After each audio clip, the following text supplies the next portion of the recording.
I just got off of watching the PS5 Pro reveal, and I have thoughts, but before that, this is basically my reactions throughout the whole thing. I'm excited to be here to talk about the newest addition to our console lineup, PlayStation 5 Pro, and how it advances gaming technology. With character counts reaching into the hundreds. What is this game? And that leads to an aspect of modern gaming that we're all familiar with. Graphics modes. It can be a difficult choice for players. The visuals can be choppier, and the controls less responsive. Performance modes emphasize frame rate and interactivity, typically choosing to run 60 frames per second. Great visual presentation, by the way, having these examples. We want to give players the graphics that the game creators aspire to, at the high frame rates that players typically prefer. That is what I would imagine is the goal. Pro, here's what we call the big three. Larger GPU. First, we made the GPU much larger. Larger GPU, advanced ray tracing, AI-driven upscaling. Yep, there's that AI-driven upscaling. Okay. 67% compute units, 28% faster RAM. The result is rendering that's up to 45% faster.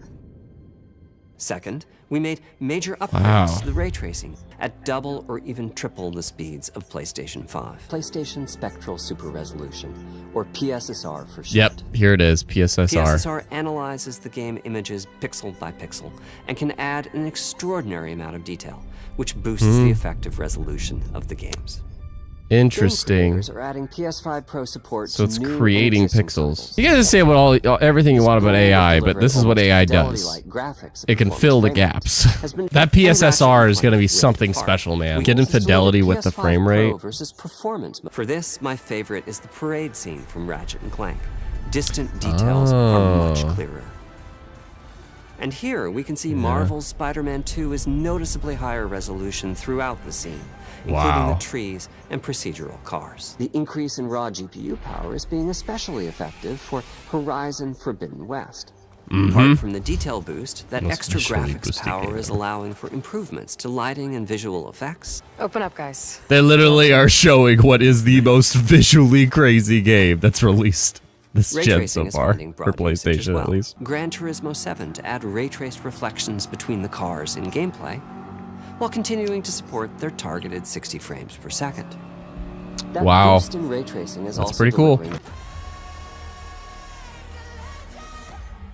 Is it just going to be the 3 lines? Yep, they're right. Okay, so insiders really blood this one out. Just the 3 lines, that's the difference. I think that's a good goal for the system, though, is we don't want to make players have to make that choice anymore. We want them to just get that 4K with 60 frame, which is what we all thought we would get this gen, but apparently they needed to do a hardware refresh to actually pull it off, so it's a little unfortunate, but like the thing that we're all kind of promised this gen, we need a hardware refresh to do it. Oh, that was Dragon's Dogma, wasn't it? Oh, Dragon's Dogma would be a good one, because I have seen like nothing but weird frame rate for that. $700! And the vertical stand is sold separately! And release date, too, November 7th. So it's pretty much a 4-year anniversary. And now we're back to, $700 for the PS5 Pro. And look, the things that they said actually make sense, you know? Like these are the 3 things. Our larger GPU, it's a couple times faster. Our speed with ray tracing is a couple times faster. And the AI upscaling will help to keep that 4K resolution that you have lost whenever you went to performance mode. And that's really, I think that was a good thing to kind of lean into, because that really has been the thing that we've been kind of plagued with this gen. You have to make the choice. Do you want the 4K native, or do you want the 60 frames downscaled?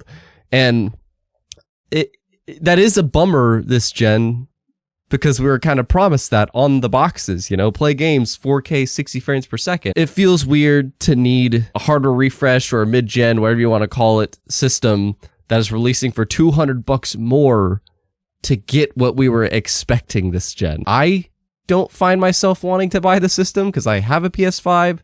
I am okay with what I get.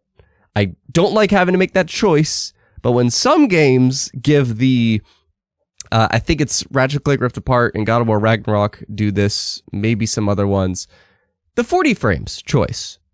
I'll take that. I don't need to spend another $200. If one doesn't have, I think that's a good question. Are you going to get this if you don't have a PS5?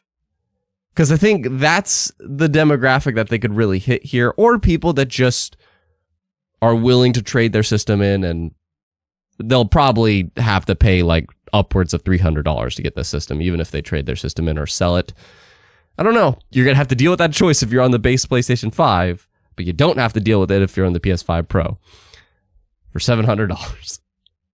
That is actually, to me, the highest they could go. I don't think that's in the outrageous realm. I think that is the highest fare that they could get for what the system is. This is afterwards. I'm actually just seeing this tweet from Jay Wood saying $6.99, and that's without the disk drive. I didn't even think of that. This doesn't have the disk drive. I didn't even think of that. That's you have to buy the disk drive. That makes this price tag a lot harder. However, I'm also seeing 2 terabyte SSD, which that's pretty nice, I have to admit. So maybe that helps balance it out. I don't want to see Xbox do this, personally. I don't believe that they are doing a mid-gen refresh. I have a whole video breaking that down as to why Xbox is going to be jumping the gun in 2026 with what will be the craziest launch year ever. But in the meantime, what is the PS5 Pro going to manage to do before then? We'll have to wait and see.